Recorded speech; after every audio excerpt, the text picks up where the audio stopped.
Come on, Livingston. We gotta go on and on and on. Together we can make it. We gotta go on and on and on. Come on, Livingston. Knocks it through. Mullen bursting into the box. Josh Mullen. Together we can make it. Mullen's ball across, it's turned in! It's Pittman who's got it! Livingston leads! Road is long.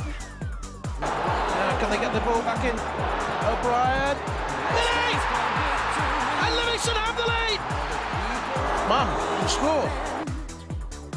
If we march together.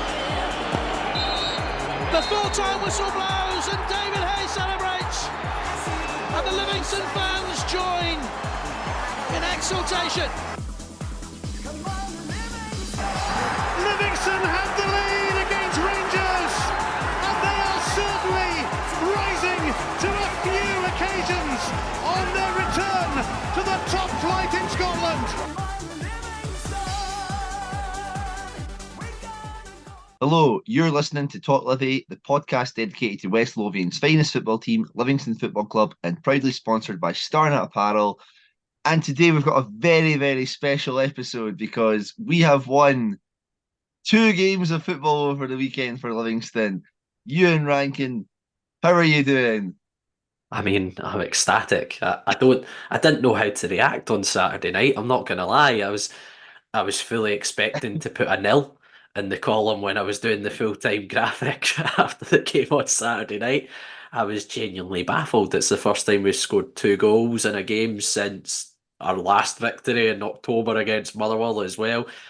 But yeah, it's we spoke about it on our last episode before the winter break that we thought, albeit it's a cup tie, but we needed to win the game. We needed to get some sort of momentum going for this second half of the league season. And it's also good we showed a bit of character as well. Came from behind, had a couple of setbacks in the game. So yeah, very good result. And then obviously a fantastic result for the women's side as well at the weekend, which sees them jump up to second in SWPL2. So plenty. Oh my God, Angus, we've got a positive podcast. A positive poddy. Oh my God, what are the chances? It's been so long. But how you doing, mate? What a difference it makes to the weekend where, you've actually got something to be happy about.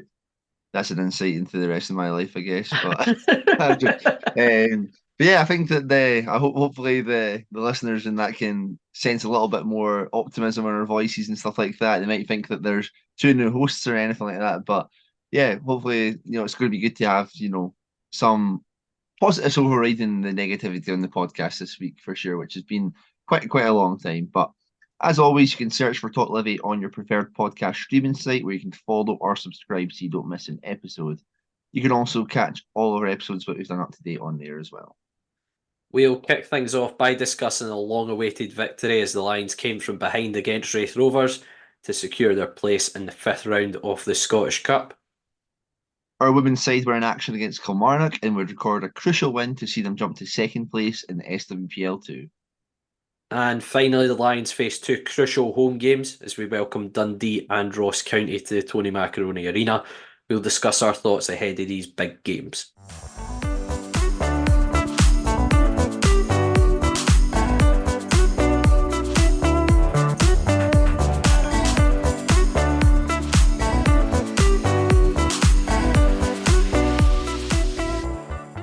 It's been a while since we could say this, but Livy recorded a victory at the weekend as they came from behind to secure a 2-1 win and progress in the Scottish Cup. Euan, 2-1 at home to Raith Rovers. Thoughts on the game? Just a relief, to be honest, a genuine relief that we've won a game of football, and I'm sure for the players as well, it's a big monkey off the back, that run of defeats, run of games without a win. Not scoring a lot of goals in that run as well. So I'm sure it's a massive weight off the players' shoulders as well, including the manager and the backroom staff. And I'm genuinely delighted for the players that they have managed to get over the line and get a victory, albeit would I prefer these victories to be coming in the league right now? Absolutely. But you need to start somewhere. And let's be honest, I think just about every punter would have had this down as an upset. I say an upset, Giant but it would have been Raith Rovers' victory given their form this season in the Championship. They've been flying, they've been scoring goals, lots of late goals as well, lots of drama. So, and I think in general, I think it was actually a really good game of football. I thought it was a right good cup tie. Both teams were having a go, albeit, looking at our starting 11, I had a bit of debate when I looked at the 11 players. I initially thought Montano would probably play as the left centre back in that back three, given he's played there a handful of times this season.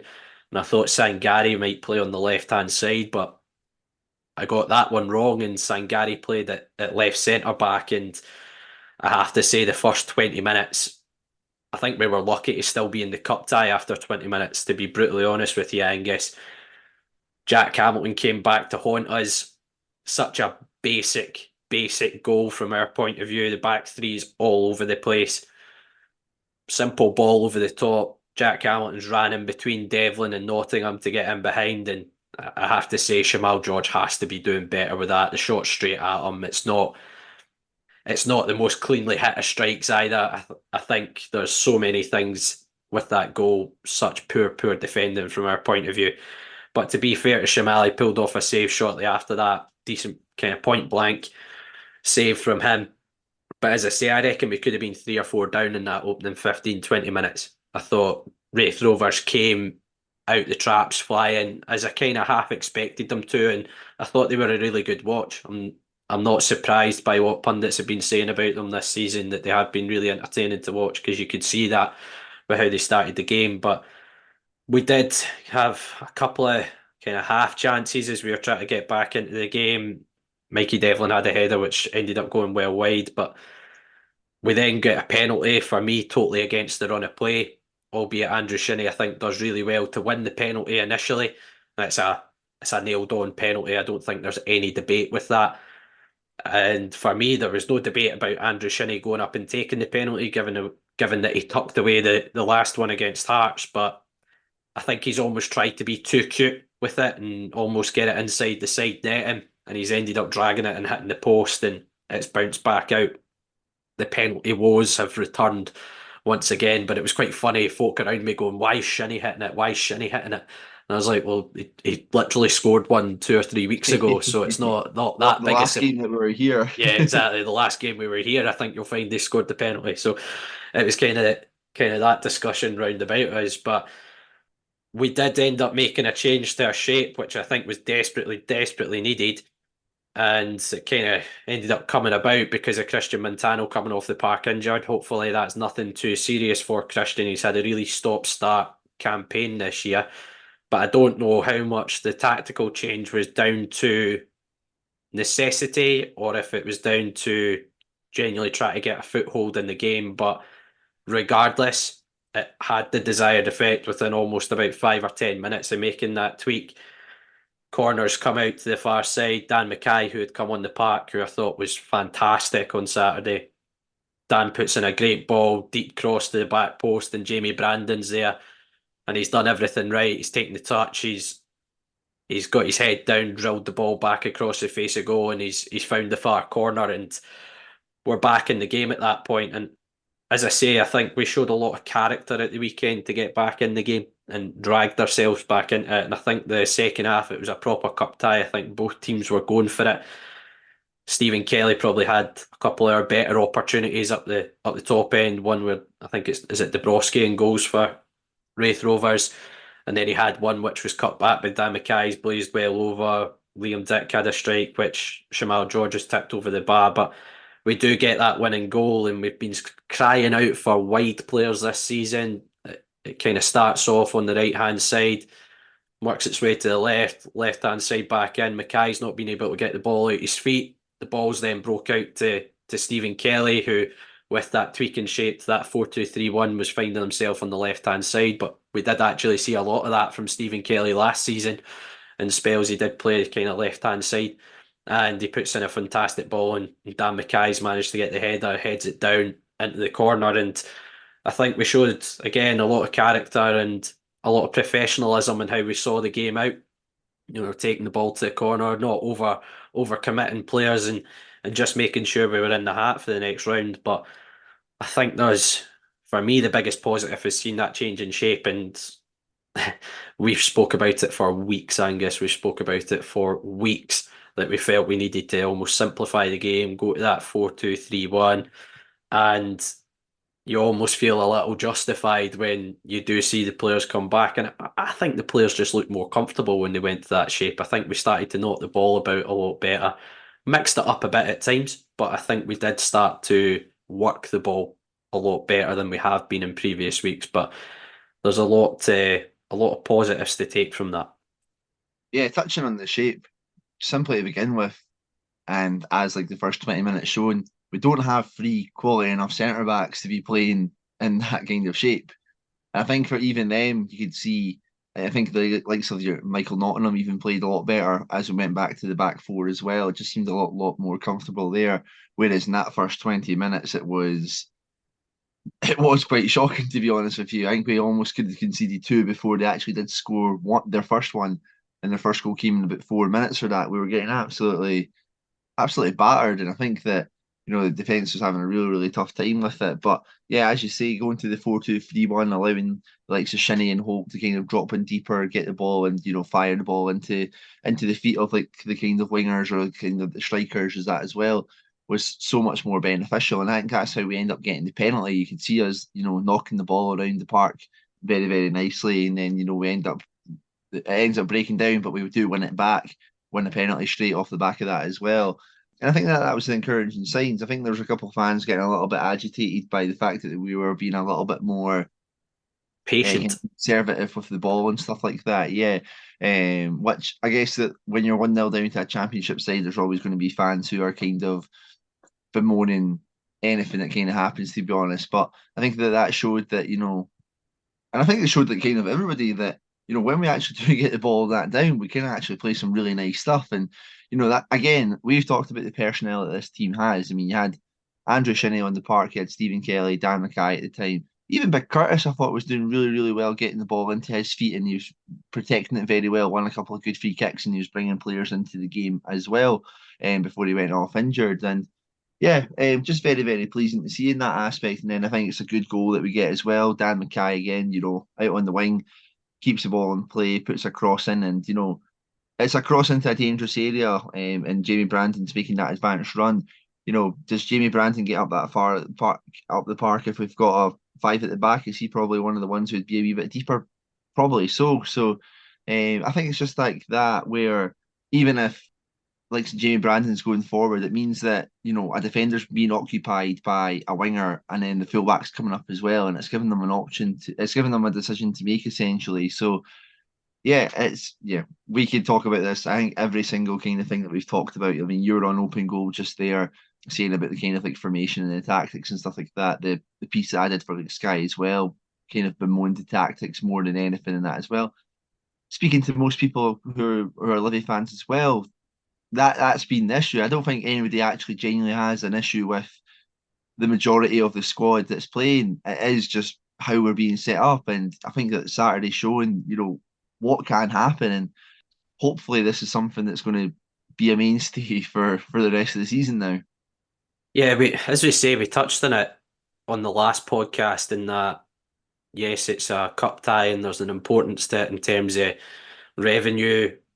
Advancing in the cup brings finances into the football club as well, which are desperately needed. I don't know what the kind of full outcome was of our court case that we had. We were recording Wednesday. We were in court, I believe, with Neil Rankin on Tuesday, but I don't know the kind of full details behind that. But, every penny is a prisoner for the football club at this moment in time. But for me, more importantly, it's just about getting a little bit of momentum going, because we talked about these first 2 games back from the break against Dundee at home. I mean, let's bear in mind, you go and beat Dundee, I think it cuts the gap to them to 7 points. It puts them in that hovering position of where they could potentially get dragged in, and you want as many teams as possible being dragged into that mix with you. But then obviously the really big one is Ross County after that. So we were desperately in need of just getting a little lift, a little bit of form, a little bit of momentum going into these games. And as I say, I think there's so many positives to the management team to look at from that game, in particular when we made that change in shape. I can't express, I know I'm probably biased in how I think about the shape because I've been crying out for it. But for me, the players just look so much more comfortable. I think Stephen Kelly had a decent game. He was right involved in the game throughout, even though he was playing out on that left-hand side. I think even Pitts looked better, fresher when he was pushed that little bit more advanced into that proper number 10 position. Dan Mackay gave us a lease of life, somebody who's willing to take players on. I just think, as I say, we just looked so much more comfortable in the game. I think even just on the eye as well, when we got the ball, it actually seemed like we could do something with it. It Mhm. wasn't just punt up the park. It was, right, how can we work this? How can we create chance? And, I think people will obviously take away from this as well, but, oh, yeah, it was a championship side that you were playing against. But, I mean, you've seen what happened to Watson Johnston, you've seen what happened to Ross County. Are Raith Rovers a million miles away off of them? And even us, to be honest, no. So I think that we're probably not going to play many games for the rest of the season where a team's going to come out and all out attack us in the bottom half of the season as well. I think there's just so many kind of things that we've been crying out for that hopefully he's surely got to stick with it now, right? You'd like to think so, wouldn't you? But as I say, it was really refreshing to see some players back in the side. Dan Mackay, we had a bit of a loving after our last victory against Motherwell with Dan Mackay and his performance in that game. He was an absolute standout. But you'd like to hope he's had that little injury. He's obviously come back at the weekend there. You'd like to think that can be him now kicking on at Livingston and potentially getting a right good run of games under his belt as well, because he looks like he could be pretty important for us. I mean, you know what I'm always going to say. He's a winger. He's number 11 as well. Like, it's the greatest invention ever. Like, just the directness of it, though. It's like having a player who has, one, that pace, two, that ability to dribble on the ball and beat players, and then also the quality as well. I think it's what, especially kind of like in British football, it's kind of what we're all kind of grown up with for the most part. You're used to seeing like wingers, beating a man, going to the byline and all of that. And I think that Dan Mackay kind of epitomises that. We've been really, really missing that, especially considering we've not been playing that kind of formation, and then the likes of your Joel Newbleys and that haven't been up to top standard either. So whenever this kind of does happen, it's easy to kind of wax lyrical about it. But he's a good player, talented, and look at these kind of two games that are coming up. You're hoping we can exploit kind of more backlines with this threat that we have. It's going to be interesting to see now what we do on the other side. Perhaps will Stephen Kelly remain out there, as he probably has earned his position in the team. Again, Stephen Kelly's another player that we were talking about when he came off the bench, and after the shift that he put in. It's absolutely ridiculous how he's not been in the squad a lot more than he has been, right? But again, you just see the quality of the delivery you get from him in that wide area. Not that Stephen Kelly's a winger by any stretch of the imagination, but I know last year, in particular, around about January, February time, he played a lot of games off that left-hand side when we kind of did tweak a little bit to a 4-2-3-1. And, he chipped in with goals from there, a couple up at McDermott Park in particular, caught the eye. But the quality of that delivery for Dan Mackay's cross, it's that you're missing when you don't have Stephen in the team. And for me, it's a no-brainer. I spoke about that on Open Goal as well. He picks up the vast majority of Player of the Year awards last season, including the Coaches Player of the Year, might I point out as well. And he's barely kicked the ball this season. But he offers quality in the final third. He offers a goal threat in the final third. Like, second half, he has that pot shot from the edge of the box on his weak foot, and forces a save from the keeper. How many of our other midfielders do that? I don't think any of them offer what Stephen Kelly does. And just that little creative spark, I think, has been missing. And we got that with that three in behind, I felt, at the weekend. Another player I'd like to kind of give a bit of credit to for his performance at the weekend is Andrew Shinnie. I think the last few games, and I've always been a big fan of Andrew Shinnie. I know he kind of splits opinion amongst Livy fans, but I'd argue that he's been one of our better players this season. I think he's suited playing slightly deeper as well this year. It's echoes that kind of Robert Snodgrass feel when he went to Hearts. He played a little bit deeper, obviously maybe not got the same legs in terms of in the forward areas, but I thought he looked like a man possessed against Hearts, and I thought he was very similar at the weekend there, albeit did miss the penalty. But I think he's shown in the last few weeks those kind of, I think he's taken on board being one of the senior players in that dressing room and is kind of driving the team on a little bit. Him and Holty, in fairness to Holt as well. And I do think Pitts as well has kind of stepped up to the plate in recent weeks. But I have to say I've been really impressed with Andrew Shinney's recent performances. Yeah, absolutely tremendous from him. I think you can really see that he's kind of taken that. He's kind of stepped up and realised that things haven't been good enough in leading by example now. I think there was like two examples. There's one example I can think of where there was like a header that had absolutely no right in winning. Wins that, ball comes up again, and he just completely rose above. I think it might have been the boy Kyle Turner to get another one. The boy Kyle Turner tried to bump him in the air. Shinnie did not move, and the boy Turner went down feigning an injury, which I think happened with Raith Rovers quite a bit actually. I think that they were in the ascendancy, and then there was about 3 or 4 instances that they just tried to do like the dark arts, and whenever we were attacking, they would go down to just kind of stop the game. I don't know if that kind of halted their Momentum in the game. yeah, a their little bit. momentum in a way that they kept on kind of stopping them games themselves. Because there's one that Sean Byrne did on the edge of his own box. Turner did one, and I think there was it number 10 did one as well. And it's just like, but aye, go back to Shinnie, that midfield, he was the one that kind of stepped up for me in terms of, I think Shinnie always kind of keeps the ball very, very well. What I was kind of more impressed by was the fact that his like forward passing, his progressive passing into the feet of like Guthrie or passing it into the wide player straight away.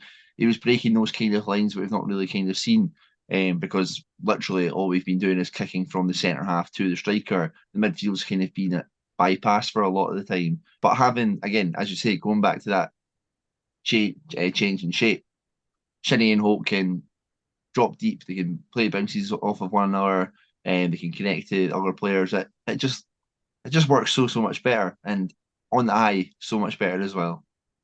Now, there was a player that you mentioned earlier on, just in the discussions about wide players and things like that. There was a man who didn't feature in the squad at the weekend, was Joel Newbley. The manager came out and spoke about how a couple of clubs up in the Scottish Premiership and also clubs down in League One, League Two are in advanced discussions with Joel.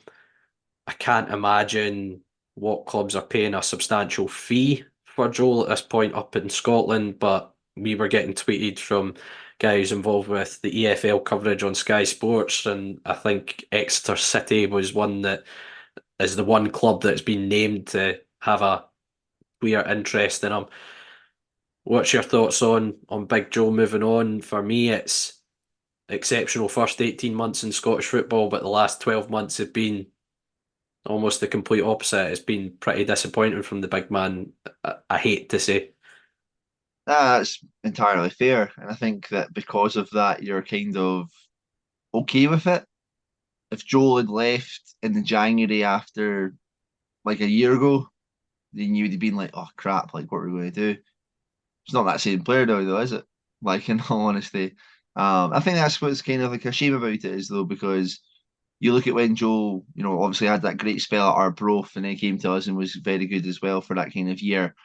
And if he kept that up, you'd be looking what teams would be looking at Newbley right now? I mean, Exeter's been like the one that's linked to him, no offence to anybody who supports Exeter or that, but the form that Joel had at the time, you could imagine him going to a championship side in England where his money would probably be, between what, like 5 and 10 grand a week because of how money is in like English football. Now he's having to drop down to, is it League Two or Exeter in? League One.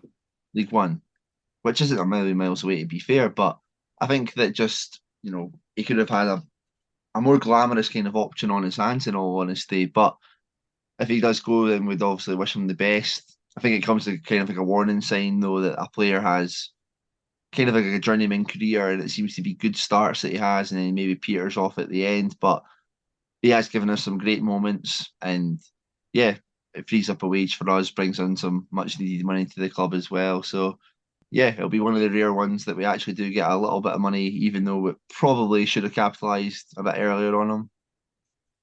Yeah, as I say, I think with Joe, I absolutely agree with you. If it was 12 months ago and this was being chatted about, I think you would have been really, really disappointed that you were losing Joe at that point in the season. But I'm sure the I'm sure the big guy will admit himself he's just not been of the same levels this season. I think the manager's even commented on it, and I'm sure that's not for the want of trying. I just don't believe Davy Martindale puts players on the side when they're not trying. I just don't believe that that's a trait that Davy has or would do with the team. But Joel's qualities just haven't shown through this season. Do I think it's partly down to the system we play? I don't think that's helped. I don't think you've got the best out of him because I don't think he's playing in a position that's natural to him or where he's most effective. But look, I would wish the guy all the best if he does move down to Exeter. You'd obviously rather he moved down south probably than move to one of your rivals in and around us because I can't imagine it's a Hearts or Hibs or Aberdeen that are taking the gamble on Joe. I would imagine it would be teams closer to us in the league who might make that gamble. But yeah, I would wish him all the best. But overall, on the game, big positive result. We're into the hat for the next round, and it's a trip back to Firhill. We've got fond memories of our last time at Firhill, don't we? Well, I think that's something that I kind of was like, oh, that's a good thing. And then also, it seems as if Partick Thistle might be on like a redemption tour or something like that with what Yes, I happened in the think I last game think a against lot Ross County. a lot of Jags So, fans have mentioned that on social media. Their playoff redemption tour. I've seen it quoted as in the Scottish Cup this year. So well, hopefully we can put a wee spoil to that as they didn't expect us to do in the Premiership playoff. What 6 years ago now. Hopefully we can have a similar effect and stun them. Ring Keegan Jacobs up. One match loan. the Partick Thistle slayer, Keegan Jacobs. He's all three of his goals that season against Partick Thistle. But there's a few ex-Livy boys featuring amongst the Jags Well, team these that's days the as thing well. because we were looking at the Raith game and they had Ross Mullen, they had Josh Mullen, they had Sean Byrne, and they had Jack Hamilton all playing. Are Dylan we on a Easton as little tour well. yeah, are we just playing teams now as well in the Scottish Cup who are a host of ex-Livy players? You've got It's Jack McMillan, you've got Stephen Lawless. I think there's rumours of Scott Tiffany even maybe going back as well. I don't know if that was maybe go back in time. Scott days as well, I'm Robinson sure. as well. Yeah. So there's quite a few ex-Livy boys who have all done pretty well over their time at Livingston as well. So, but yeah, it's a I think quite a similar cup tie. I would say actually, I think there'll be a lot of folk that will have Thistle down as potentially causing a wee kind of mini upset in that game. But it's a good opportunity to try and break a hoodoo, which is try to get to the last eight of the Scottish Cup. But here's hoping we can get a few victories in the league heading into that cup tie as well.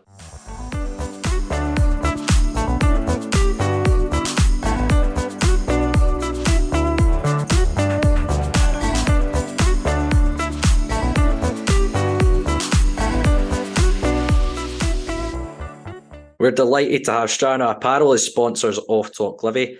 UK based with a Swedish soul, we are Strana. Strana is an independent fashion brand from Scotland who create high quality and stylish attire for on and off the terraces.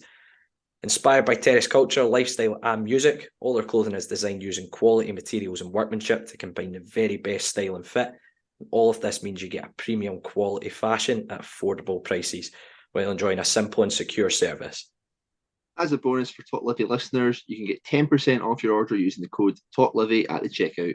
We'll also have some exclusive giveaways during the season, so keep your eyes peeled on our socials for those too. And thanks to Sterner for sponsoring Talk Livy.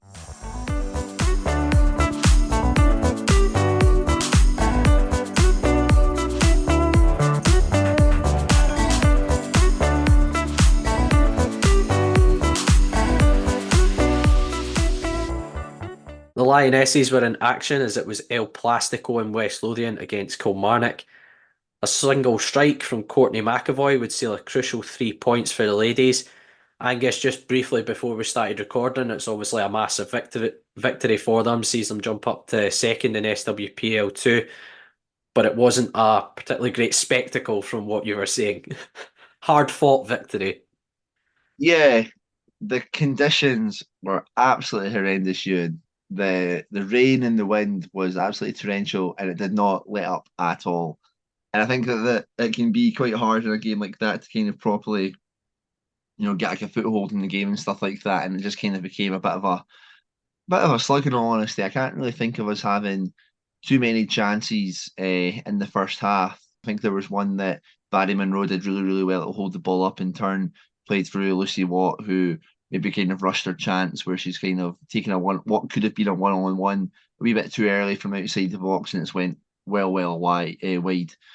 For Kilmarnock as well, though, there wasn't really an awful lot that they were creating. I think that there was one that Shania had to make like a decent save to keep us in it, 0-0.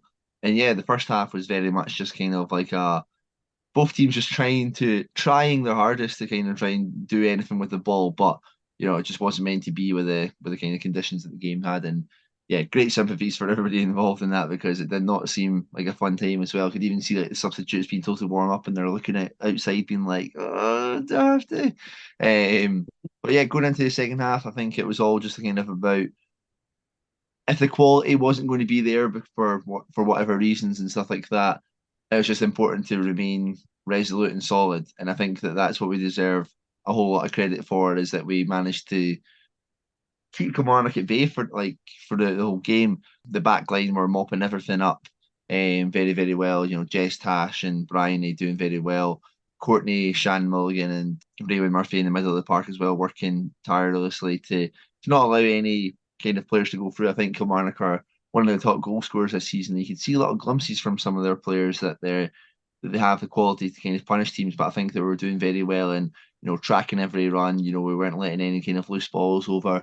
And I'll give a good bit of credit to Shania in goals as well. I think that Shania has really, really improved in the short time that she's been at the club. Still a very young goalkeeper, but the amount of times that she was like coming off of her line and collecting balls that were going over the top was, massive for us, because at the start of the season, would she have done that? Maybe not necessarily, but I think that the confidence that's kind of bred in her, the work that Eric's been doing, behind the scenes and that on the goalkeeping side of stuff and that as well, it's been a good bonus for the club. And I think you can see the back line really, really kind of appreciating that, that they were working, the outfield players were working so very hard, and whenever any kind of danger was possibly going through, Janai was there to kind of sweep things up. We would end up taking the lead, though. I think Ashley Elizabeth came on with maybe a little bit of a point to prove, and I think she did seem to be quite well motivated. She was doing very well at picking the ball up in their final third and keeping a hold of it, bringing other players into the game, and that's how we get the equaliser. The ball goes up. I think it's kind of like an aimless ball, or it's like a clearance or something like that. I think Ash picks it up kind of wide, manages to tee off Courtney, who fires a high shot, and it goes into the back of the net. And from there, you're probably looking at it as one bit of quality in the game, and that's probably going to win you. And I think that that's a great credit to the team as well, that once they went 1-0 up, it didn't kind of look as if they were going to be in too much baller. Again, Courtney, I think, has now made the team of the week, as well as Bryony, which kind of shows you what kind of performance it was, that that kind of quality's kind of shone through. And then obviously we've battled and worked so hard to maintain that lead, and get a very well earned 3 points at home against one of the better sides in the league. So yeah, very, very happy with the result. Not so happy about the weather conditions I had to watch the game in, but yeah, I think you'll take that against Kilmarnock. I think Kilmarnock beat us 4-1 and 4-2 already this season. You got to take that against them, and it's massive to send us to second place in the league. Yeah, as you kind of touched on, we have suffered 2 defeats already this season, and you'd mentioned how Kilmarnock have one of the top scorers in the league. That kind of coincides with the fact they've scored 4 in the previous 2 games against us. So, keeping a clean sheet's a massive result against a team with that sort of quality. But also, if you're looking towards the end of the season, second place gives you a potential playoff spot. So, the head-to-heads with the likes of Kilmarnock are going to prove pretty pivotal as the season draws on.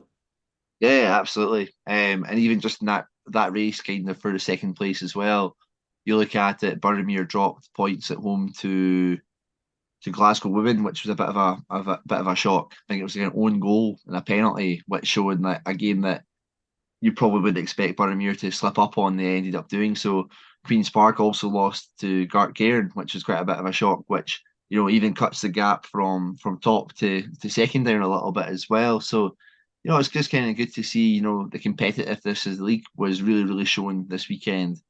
And, hopefully it's something that we can keep up, because I think that the last two kind of games against Kilmarnock, we did concede quite a lot of goals, and, were outplayed for the most part.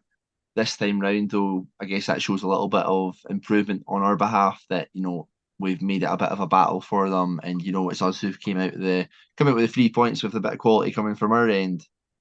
Yeah, and there's been a couple of new arrivals at the club as well, who I believe both featured in the game against Kilmarnock. What was your thoughts on our new signings? Yeah, so we brought in Vary Monroe from Partick Thistle on a wee loan. Vary seems to be quite an eager runner. I think seeing her against Stirling last week, I think it was taking a little bit of time to gel into the team. I think that she was doing a good enough job though against Kilmarnock just there on Sunday even. Not an awful lot of service to her, but she seems to be a very willing runner. She seems to be somebody who wants to put a lot of pressure on, which is a good thing, I think, as well. We'll add like a good couple of attributes to the team. I think we've lost quite a few players as well, like Shannon Todd's left, Erin Burns has departed, Anna Murray as well. So we've been kind of short on that kind of right-hand side, which has prompted to bring in Ailey Begg, who's came in, and I believe that she's supposed to be a midfielder, but has been doing a job out on the right-hand side. Again, a player who likes to get the ball into kind of feet and stuff like that. Seems to be not too bad technically.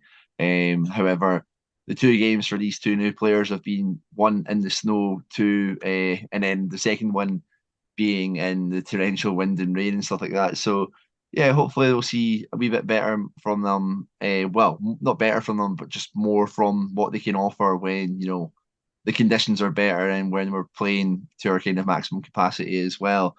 Because also we just kind of came back from that winter break. We're supposed to have that Scottish Cup game against Airdrie that they pulled out for whatever reason. They just decided that they didn't want to do the fixture. Callum Carson wanted to save some embarrassment. So they've had probably an extended winter break compared to the other teams in the league. But to come back from that winter break with an extended period off and have 2 wins is can't ask for much more, can you? Exactly. A couple of wins. Obviously, they won 3-1 away at Stirling Uni, but I believe they're back on the road for their next game in the league. Yeah, we're away to St Johnstone this Sunday, which I think St Johnstone have already had 2 or 3 games called off. If I was putting my money on it, I would have picked for this one to be called off as well, because I think it's a grass pitch. It's up at Dreamfield Swifts, isn't it? They play, isn't it? Yeah. Yeah. I don't know if there's maybe an element of that where they maybe don't want to damage that ground for that junior side as well, because grass pitches can be a bit fragile in the winter. We already talk about this all the time, but nobody will ever listen. But you hope to have this game played this Sunday, because in all honesty, do you want to be going up to Perth midweek on a Tuesday or Wednesday or something like that? Probably not. So hopefully we can get this ahead if the weather calms down a little bit. Well, it's certainly a really positive result for the ladies, so congratulations as they leap into second place in SWPL 2.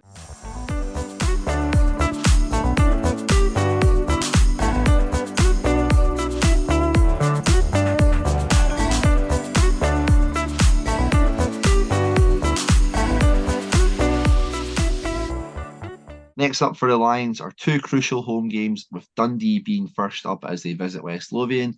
Euan, I think about half-time last night in the Dundee v Hearts game that we were maybe looking at Dundee coming to us and being like, oh, of course they're going to be in like absolutely amazing form when they come play us. However, another 45 minutes later and they've lost 3-2. Do you hope that that's something that's knocked the stuffing out of them a little bit? Yeah, you are kind of hoping that from what I was hearing in group chats and things like that. I think Dundee were well worth their lead at half-time. It was getting classed as a Tony Docherty masterclass, but obviously a very good comeback from Hearts and a very good result for them as well, in terms of them looking to try and clinch third spot. But no, Dundee, I think, have had a really solid return to the Premiership. I think they've been very competitive. If I remember correctly, I think they've only lost 3 games maybe outside the 4 games that they've lost to the old firm, so 7 defeats in total from a glance at the league table. So they've been really, really competitive. There's been a lot of draws in there. Although I think 7 draws they've had. But they've got a bit of catching up to do, Dundee, don't they? They've obviously had a lot of games postponed due to let's put it bluntly, the swimming pool at Dens Park.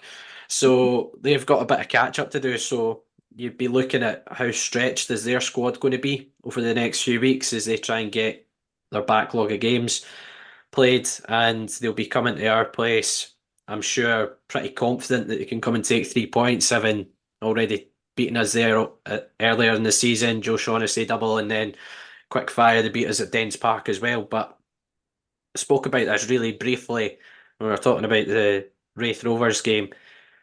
It's a 10-point gap between ourselves and Dundee just now, and if you can go and take 3 points off them, you kind of bring them back into the mix a little bit, and they maybe start looking over their shoulders a little bit more as well.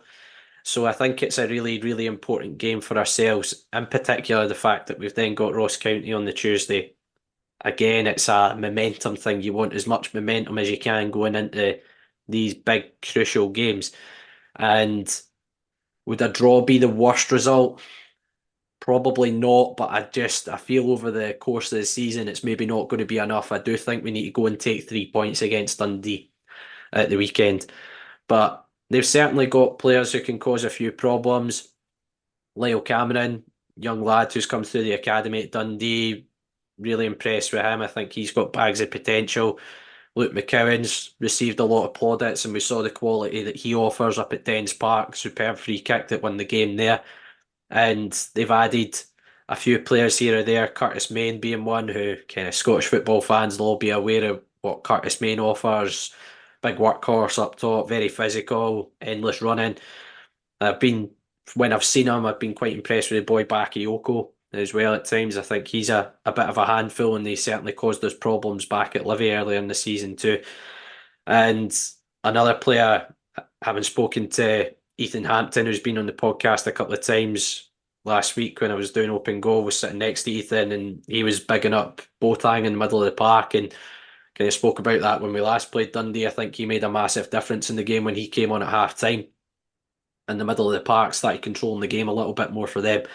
But what you can expect against a team managed by Tony Docherty is I think they'll be very well organised. I think they'll look to try and hit us on the break where they can and cause us a few problems there. I think they'll offer a little bit of threat from set plays, which is what caused us a lot of problems back at Livi. It was 2 set plays where Joe Shaughnessy got his goals, and he's actually chipped in with a few goals this season for them. So that's, again, something we're going to need to be really wary of. But you need to try and take the positives from the last game we played at Dens. You know, when they were a bit loose on the ball in the middle of the park, we were able to counter on them quite a bit. We caused them a load of problems, in particular in the first half. And for me, we need to try and stick with the back four. I think that's where we were getting our joy against them last time we played as well, was kind of when we had switched our back four for spells of the game at Dens Park. But we'll wait and see what happens with the manager. You know, it's quite difficult to predict what team he's going to pick from week to week. It'll be interesting to see what players are available again for that game as well. Stephen Bradley wasn't on the bench. Penrice was on the bench, struggling with a wee knock. Obviously, Christian Montano came off, doesn't look particularly great. So, you know, we look a little bit at the bare bones. Be interesting to see if we have any arrivals before that game. I don't know if you've heard about our budget constraints, Angus, but that kind of plays a little bit of doubt into that. But yeah, it'll be interesting to see what sort of personnel we have available to us at the weekend. But for me, you need to go out and try and win the game from the get-go. I think we need to go in with a positive mindset, take the positives from the Raith Rovers game, get our creative players on the park, get the likes of Stephen Kelly into the side, get the likes of Dan Mackay in from the start, and see if we can open Dundee up, because I think the first goal is going to be pretty crucial in this game. Yeah, absolutely. I think you've kind of talked about it there, that, you know, the first game was decided by 2 set pieces. Was it long throws or corners or whatever like that? And then the second one was decided by 1 free kick. And I guess that, you know, I think Davey likes to talk about fine margins and that at times. I guess that's maybe one of the games that you can maybe, one of the teams that have played this season, you could maybe use that with, where we've switched off the defending twice in the matter of like minutes to concede there, and then it's a moment of quality that's decided the game at Dens. I think Dundee are having a great season and they have good players in that. But again, though, they're not a team that we should be terrified of playing against, and, you know, we should be looking to take it against them. the worst thing that we can do is just do what we've done against the likes of St Johnstone and Kilmarnock before the new year and stuff like that, and we just set up to effectively not lose the game and try and hope that we nick the game, because we're just going to invite pressure on them, and Dundee are a decent enough side and they can take advantage of that like they have done in the two games they've played against them so far. But yeah, hopefully we're seeing very, very much of the same. You'd hope that the performances have merited their places into the squad. And again, maybe we'll have a couple of players back. Don't know what the situation with Tete Yengi is. It'd be maybe good to have him back in the squad, even if on the bench, to offer something, the kind of final bit of the game.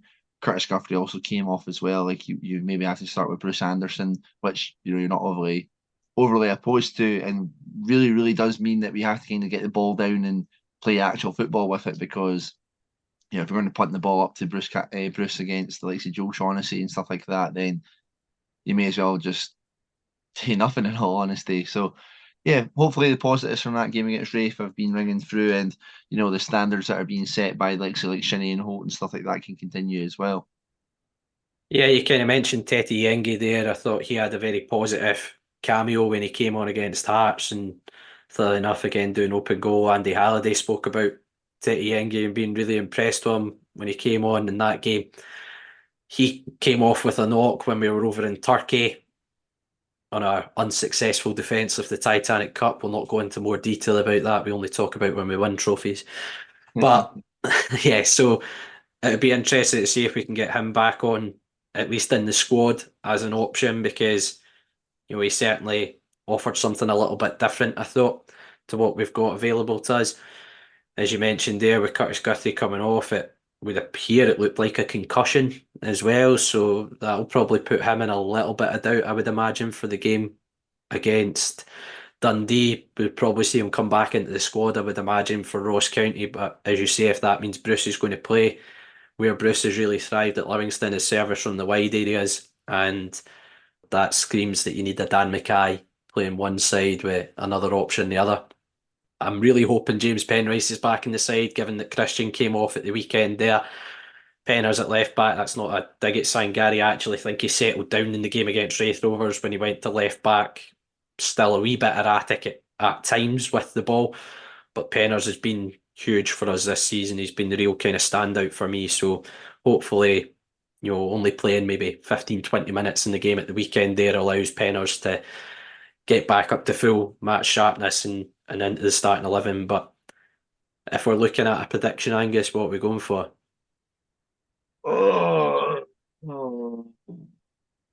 I got last week right to be didn't get the score right, but I got the result right. I was quite optimistic and predicted a win, which, going by the responses, which, by the way, if you were in our group chat with me and Angus, that's not what you actually were predicting.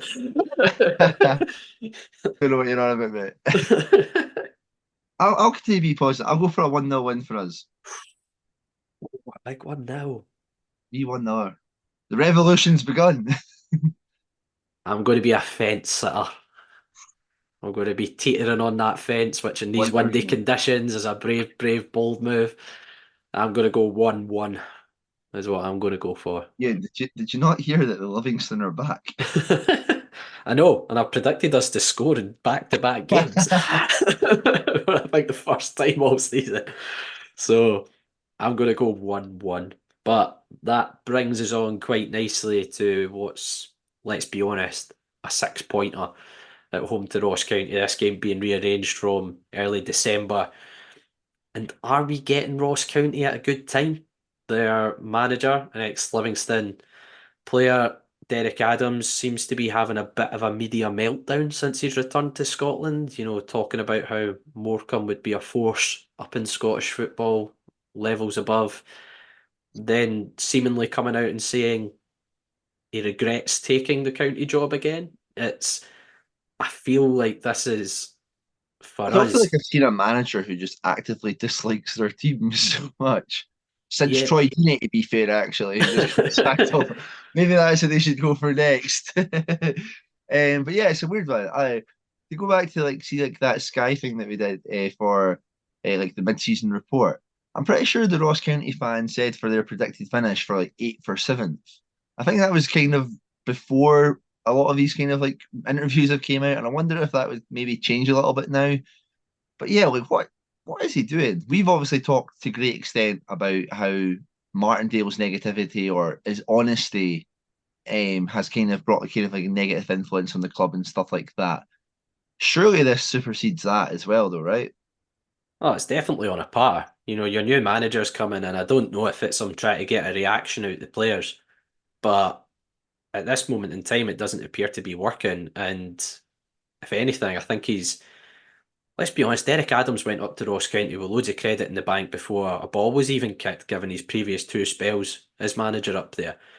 So he was, I think most county fans would have given him time, but I've seen some county fans calling for his head already off the back of some of the comments he's come and said in the media. And I think this is an opportunity that we need to take full advantage of and put them to the sword, because they've got a few games in hand on us, which we need to be pretty wary of. I know points on the board's better than potential points, but they do have a cushion where they can potentially open that gap up. I do think we need to try and reel them back in within touching distance, and that game is huge. We spoke about the head-to-heads with teams like St Johnstone, like Ross County, like Motherwell over the course of the season are probably going to be what defines it for us. And if you can go and put a marker down, well, for a starter, if you can go and pick something up at the weekend against Dundee, again, try to lead you into a positive mindset going into the Ross County game, you need to go and put them to the sword. And they're coming off the back of a horrendous cup defeat up in Dingwall to Partick Thistle, absolutely battered by all accounts, going by the scoreline certainly. But you need to also be a little bit wary of Ross County. They do have players in amongst their side who can be a creative influence, like Jan Danda, there's been a bit of transfer speculation, and particularly with two Edinburgh clubs being mentioned quite a lot of him potentially moving on in January. But Jordan White's always good for a goal. They've got the likes of Brophy there. Simon Murray's chipped in with goals throughout the season. But I do think County, you can get at them. I don't think defensively they're still in great shape. So I do believe you're going to get opportunities against them. And as I say, it really doesn't matter for me how you get the result, but I feel if we put down a little bit of a statement victory against them and really, really racked up the pressure on Derek Adams at this moment in time, I think you'd see a lot of their fans maybe starting to turn on him, especially if they were to come to our place and we were to turn them over. Yeah, I think all the nonsense that's kind of been going on with Derek Adams recently, they've also lost the last two games 3-0. The only two games that they've played this year have both been 3-0 losses, one to Aberdeen at home, and then 3-0 to Partick Thistle at home as well. So I think, yeah, especially at home as well, there's no reason as to why we can't go and beat them. I don't think that there's any difference between the two squads. And, if we go and play our actual game and don't sit off them, I mean, we went up there in September, barely did anything and came away with a 1-1 draw, which they probably should have taken the 3 points for, because we offered absolutely nothing. If we don't do that this time, what can happen? And, if you take 6 points from these next two games, are we only 6 points behind County now? Yeah, 6 points is the gap as it stands, yeah. But like if you claw that back to that your level and they have games in hand, it puts pressure on them. I think one of their games is against Hibs, one of the ones in hand, and I'm not too sure about the other one. I think it's Rangers is the other game at Ibrox, so it's not by no means gimmies. The games that you would expect them to lose. 2 games there that if you clawed us back both onto 18 points and then they don't lose those 2 games, suddenly mentalities start to change and everything like that as well. But we really, really need to take things in our own hands essentially, and go and win this game of football ourselves. Yeah, absolutely. I think it's probably one of our biggest games since being back in the top flight. I would say I'd go as far as saying that since promotion back in 2018, I would say this is probably our biggest game. It's that crucial for the football club in terms of clawing that gap. For example, if we don't go and win these next 2 games, or maximum we take is 2 points. I think that for me, In that's all us. honesty, if we can't beat the team closest to us at home whilst they're in a bad run of form, would many people have much faith in us going and taking results against much other teams for the rest of the season? I think you'd have to say reasonably so. They would be fair in not doing so. Yeah, exactly. I think as an absolute minimum from these 2 games, it needs to be 4 points, but it's quite simple. The 3 has to come against Ross County because you need to try and claw the gap back. We could go and beat Dundee, but if Ross County go and win at the weekend, it makes no difference to your situation, really. So the only way is these head-to-heads is where you're going to really claw that gap back and put the pressure back on them. And yeah, bare minimum 4 points, but ideal world, it has to be 6 from these next 2 games. But what would you go prediction-wise for County? I know it's a wee bit difficult because we don't know what the outcome's going to be on Saturday, obviously, as of yet. I think who are they playing on Saturday as well? They've got Celtic at Parkhead. 2-0 Livy. Oh, Well, see, without even checking the scores, the fixtures, I probably should have checked that. But I mean, that's potentially, if you were to go and get a result against Dundee, you're potentially drawing them back in at 18 points, albeit they'd have those games in hand. So now you're looking at it, and let's be honest, you need to go 6 points for the next 2.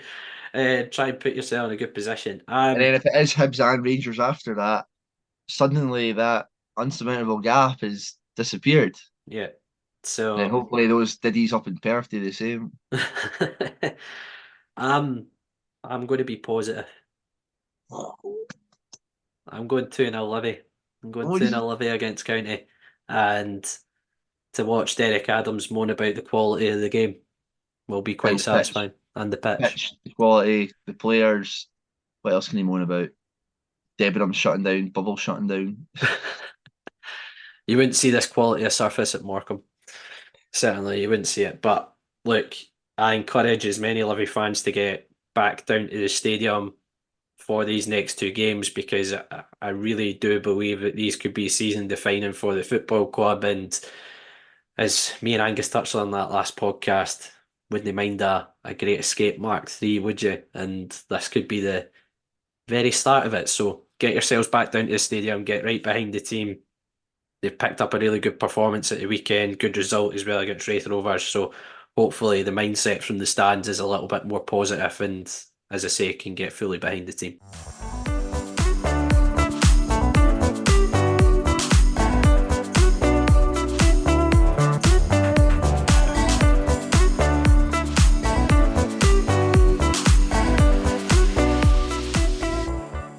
That's it for this week's episode of Talk Livi. We really appreciate you tuning in every week, and we love to hear your feedback. You can leave us a review on iTunes or drop us a message on Twitter, Facebook, or Instagram. As Angus said, we are on Twitter, Facebook, and Instagram, so simply search Talk Livi to find us, and you'll find all the links to our weekly episodes on there. And any shares and likes are always appreciated. It always helps with the weird X algorithms that they've got, so we do really appreciate it when you share the episode and it gets the word out there. All our episodes are available on all the usual podcast streaming sites, including iTunes and Spotify. We're also on YouTube, and we'd love for you to subscribe to the channel. If none of those options suit you, though, all you have to do is head to our website, talklivipodcast.libsyn.com, where you'll find every single episode we've done over the last few years. That's it for this week. Thanks to all our listeners for tuning in. Let's hope for another great week following the Lothian's finest football team. Hopefully 3 games over the weekend and the early next week, and hopefully 3 wins to talk about as well. Come on, Livy!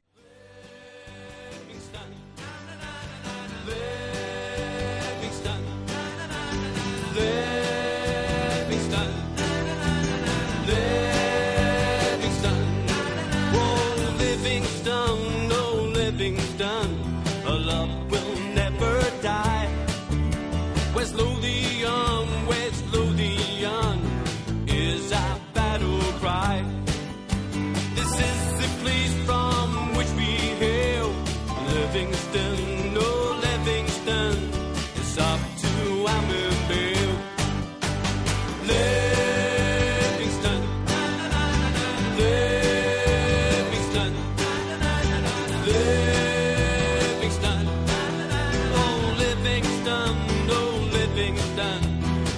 love it when you score. Livingston, oh Livingston, the Armonville Lions roar. Livingston, oh Livingston, realize our vision. Livingston, oh Livingston, into the